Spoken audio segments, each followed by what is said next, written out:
Hi guys, a very warm welcome, and in this video we are going to talk about some more components of the virtual private cloud. So first of all, I'm going to discuss about the access control list or the ACLs.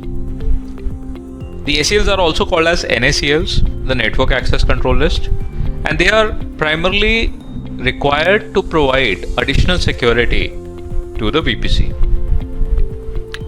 It adds an additional security layer that controls the inbound and outbound traffic rule at a subnet level in your VPC.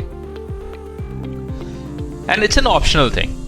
It is not mandatory that you need to create an ACL in your virtual private cloud.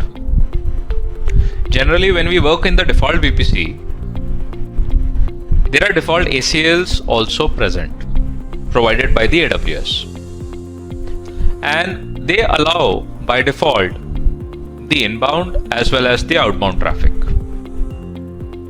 So that's the reason we haven't noticed it yet in the default VPC. Whereas when you create a custom ACL inside your VPC, then you need to provide the type of an access in the form of allow and deny rules.